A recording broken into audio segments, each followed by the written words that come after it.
This is London, baby. ඉතින් මේ අපි ඉන්නේ. UK වල බාත් කියන සිටි එකේ. ඉතින් මෙහි තියෙන විශේෂත්වය මොකක්ද දන්නවද?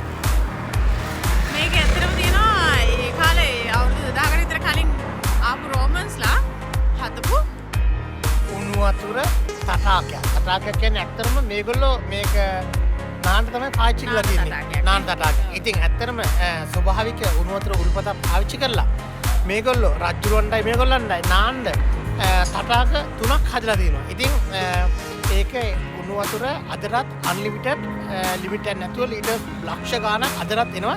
අපි ඉතින් ඇස් දෙකෙන් දැක්කා ඒ හදලා තියෙන ඒගොල්ලන් ඒ කාලේ සම්ප පාවිච්චි කරලා අතින් ජලනල හදලා ඒ වගේ වතුර මේ පම්ප කරලා මේ ජල ටැංක් වලට ඒගොල්ලෝ නාලා තියෙනවා. ඉතින් ඒවා අපි දෙන අද ඇස් දෙකෙන් දැක්ක ඒවා තාමත් ඒ විදිහට වැඩ මේක සංරක්ෂණය කරලා තියෙනවා. ඉතින් ඒ වගේම එතන මුළු ගම්මානයක් වගේ හදලා තියෙනවා පොඩි නේද? ඉතින් ඒ වගේම ඒකේ අන්ඩර්ග්‍රවුන්ඩ් එකේ මේගොල්ලෝ ජිම් එකක් ඒ වගේම ස්පා එකක්. ඒ කියන්නේ ඇඟ මසාජ් කරන්න ගෑනු කට්ටිය වෙනම පිරිමි කට්ටියට වෙනම ඒ වගේම ජල ක්‍රීඩා කරන්න වෙන තව තටාක දෙකක් වගේ හදලා මේක මාර ලස්සනට හදලා තියෙනවා. ඉතින් එතන පන්සලක් වගේ හදලා තියෙනවා නේද? ඉතින් මාරම වැදගත් මාරම ලස්සනයි මේ ඒගොල්ලෝගේ ආර්කිටෙක්චර් ඒ තාක්ෂණය අපිට මේ අද ගියාරවස අපි ඇස් දෙකෙන් දැක්කත්තා. ඉතින් මාරයි අත්තර මාරයි.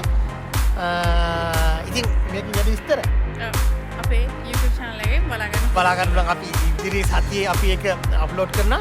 ඉතින් ඕගලන්ට මේකේ මේ බාත් නගරේ රෝමන් කාර්යය කොහොමද ආතල්ලයක් ගත්තේ දාපු වැඩ කැලි බලාගන්න ඕන නම් අපේ YouTube channel එකට එන්න ඔයයි මමයි YouTube channel එකට ඇවිල්ලා බලන්න මේ වීඩියෝ එක. ඉතින් එහෙනම් ඕගලන්ට ජය වේවා.